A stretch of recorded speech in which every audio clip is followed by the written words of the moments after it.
Welcome back to Coast Vue. I really enjoyed that conversation with Bill Lavers. I really enjoy checking in with the economic development leaders all across coastal Mississippi. The work that they're doing is so important. I I say that every time we talk, but it really is in so many different ways, as Bill expressed there just a few minutes ago. But I enjoy his enthusiasm too, and his love for what he's doing. It is very contagious. You know, there's a quote that I really like from Vince Lombardi, and it says this: the quality of a person's life is in direct proportion to their commitment to excellence, regardless of their chosen field of endeavor.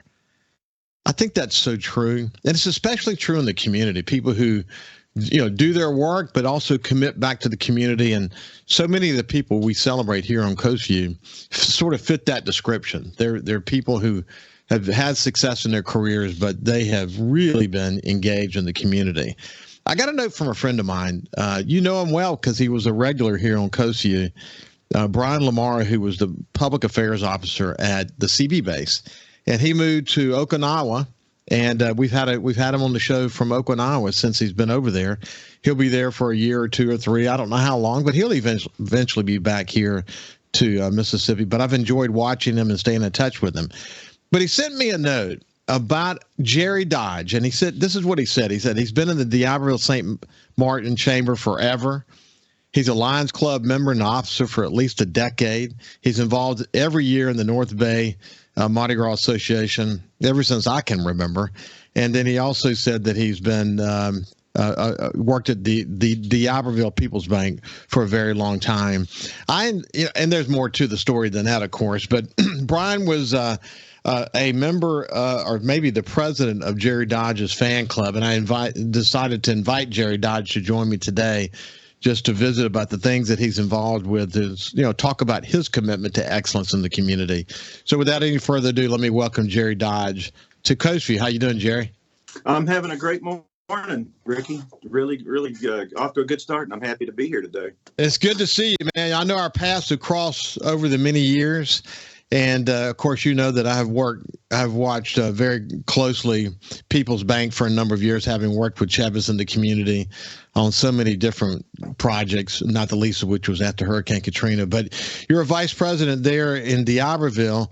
Tell me about what you do. Well, I've been with the People's Bank. I just celebrated 25 years. I am mainly a commercial lender, but I'm also a regional manager. I'm privileged to work with 6 lenders across about 5 different locations as far as the lending function goes. And this is my 42nd. I'm almost on my 43rd year of being a lender, and it seems like it's part and parcel of who I am now. It's I have a specific attachment to D'Iberville. After Hurricane Katrina, Mayor Rusty Quaid was deeply engaged with the charrettes that we had, and these were just sort of brainstorming sessions about what is possible after the storm. And the mayor spent a lot of time learning from the architects and planners. And there was a specific architect and planner from Miami that was assigned. There were over 100 of them that were involved in the charrettes that were part of the Governor's Commission. But there was one from Miami that was sort of married up to D'Iberville. And D'Iberville kind of stayed in touch, had some meetings following Hurricane Katrina. And in fact, I was assigned to sort of be a liaison and spoke at some public meetings there in D'Iberville as it relates to that. But I was always impressed with Rusty's commitment to kind of embrace the future of D'Iberville. And you go back at, man, D'Iberville went from this sleepy community to this incredible sort of economic engine for the coast in a lot of ways. When you think about retail, you think about that interchange and what's happening there. Think about the Mandels investments there. D'Iberville has a story to tell, doesn't it? Yeah, it really does. I came over here when it was really not even it was not a city yet. We're having our 35th birthday at the city of D'Iberville tonight. But D'Iberville had a real fork in the road many years ago when a group of investors had purchased the raw land where the Lakeview Shopping Center is. And a road had been built. And you probably know the story, Ricky, but a road had been built and it was in the wrong place. And the key tenants like Walmart and Lowe's and so forth for them to come in, that road had to be moved. And it was a great leap of faith. And of course, Rusty and our city council at that time, Mayor Quave and our city council were adamant at first, well, we're not going to do that. But they had the wisdom to spend the money and borrow the money through the TIF function, the TIF bond, and move that road. And of course, that was the beginning. If D'Iberville's leaders hadn't had the vision to move the road at that time, we would not be where we are today. Well, during that time, Dr. Sangani was a friend of mine. I watched him very closely because he had this a very successful cardiology clinic, but he had begun to make major investments. Of course, that part of his business grew absolutely substantially to the point that he actually has his headquarters in Dallas now. But right. I remember well because at the time, the Sun Herald was challenged whether we should support the issuance of TIF bonds, and there were some people trying to fight against it, and we were supportive of the mayor and the city council's efforts to try to move that ball forward. And it turned out, as you pointed out, to be just an incredibly visionary move on their part. And I think they've been an example, and they've done more since then, of how TIF bonds can really work when you're dealing with a developer that really is putting some big money on the table. And that's the story, isn't it? That is the story. For those of our viewers, your viewers that don't know, TIF just stands for tax increment financing. So in other words, a municipality can, with approval from the state, can borrow money to put in infrastructure that is necessary for development, and the money gets paid back. That loan gets paid back through the sales tax diversion. That indenture has to be paid back first from those sales tax proceeds. So the city did TIF 1, TIF 2, TIF 3, and it seemed like it inspired other communities because, of course, Jackson County got some very pioneering legislation that enabled them to create a TIF bond for their project with the Cook Road development project, and would not be able to move forward with infrastructure without that. It's been incredible to watch, and as I said, if you think about the retail piece of this and what it's contributed to the city, there's been a giant sucking sound off of I-10 into D'Iberville as a result of that vision, and more to come. I mean, it's going to be exciting to see where this is headed. I know the Mandel family really well, and I've watched very closely as a major project at I-10 and I-110 continues to move forward. Hopefully, man, that thing hits the ground and we can see unbelievable future for the city. It's exciting to watch all this, isn't it? Yeah, it really is. If you drive anywhere in D'Iberville or up and down the interstate, you see what is just the tip of the iceberg for development. The car dealerships, years ago, our Ford dealer was told that they needed to move up to the interstate, and it really wasn't a great place for them at that time. But now, because the city had the ability to go out and get the land secured, put it in a big parcel and make it available, now we have, we like to good-naturedly, we love Biloxi, of course, but we love to good-naturedly tease Biloxi and say that D'Iberville is now the dining and shopping venue for Biloxi. That's true, and there's always been, a good friendly competition between the two. But it's exciting to see that. What I think about people like you, Jerry, and I always am interested in knowing. You've got a long history of giving back to the community. What motivates you to do that? Where did that come from? Well, Ricky, my dad was a United Methodist minister till the day he died. And he told us that you cast your bread upon the waters and it'll come back tenfold. But then there's another component to it, Ricky, and it's called being voluntold. And you've probably experienced that. I've been voluntold back in 1993. I had just moved over to D'Iberville, and somebody came in from the chamber and says, "Hey, we want to put you on our board." And I'm like, "Well, I don't really know why I'm qualified for that, but I joined." And we have a great family. Our Chamber of Commerce has a really great board of directors and always have for. I believe this is the beginning of my 30th year working in D'Iberville, but it was even more fun to see how D'Iberville moved along. But also the Lions Club, Biloxi Lions Club, has been my family also since about that same time. You may know, or you probably know, I have a vision impairment. I lost the sight in my left eye back in 1984. So with Lions Club, our primary goal, our project, of course, is sight conservation and eye surgeries provided and eyeglasses and so forth. So anyway, I guess to answer your question, my dad set the example, and we got to just kind of move forward and carry the ball. Well, it's exciting to see that, and you kind of downplay your years and years of commitment. But we'll talk more about that on the other side as we continue our conversation with my friend Jerry Dodge, and we'll tell the rest of the story on the other side. We'll see you after this break. We're visiting with my friend Jerry Dodge, who's with People's Bank in D'Iberville, and it's a great story to tell here about his commitment to the community over so many years.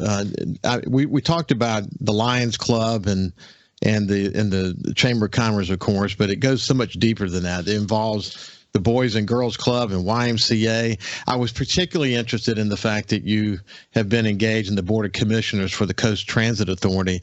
I worked closely with the Coast Transit Authority after Hurricane Katrina. I was the vice chairman of the tourism effort for the Governor's Commission, and there was a bit of a challenge getting the money to rebuild or continue to build the comfort stations along the beach.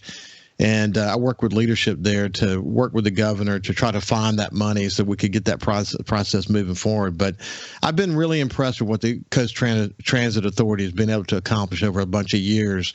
That is a really important effort, isn't it? Yes, people, we're kind of like Coast Transit is kind of like like a sleeping entity. You don't really think about it as much for you and me, but the average person that's hurt so badly by rising gas prices and inflation can, for $50, they can get to and from work every single day for a month, right? But yeah, when I started on the board back in 2010, I had no idea about public transportation or the value of it. And under Kevin Coggins, our executive director's leadership, I have learned so much. Who would have thought that today Coast Transit Authority is building a bridge across Highway 90?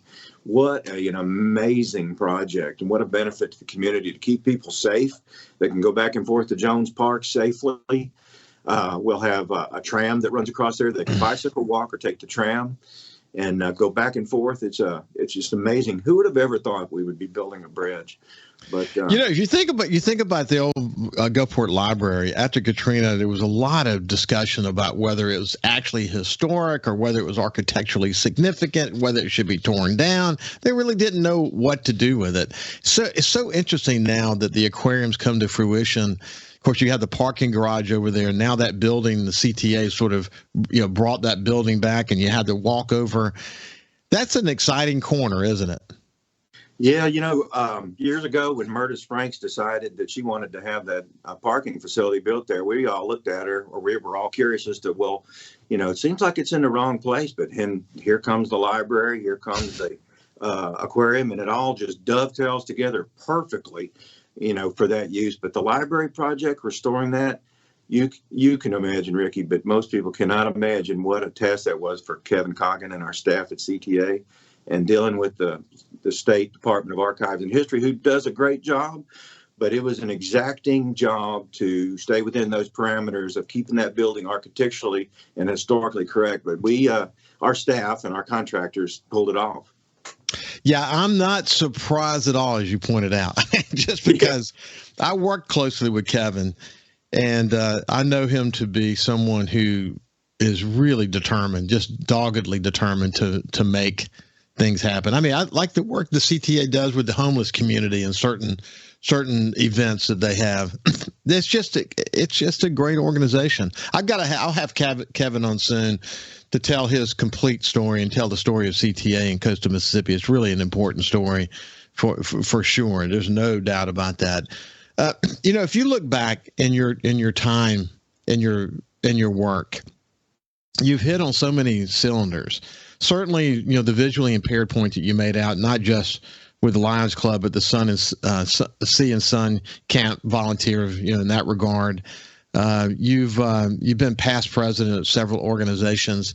What stands out for you as you look back and all the efforts you've been involved with in the community?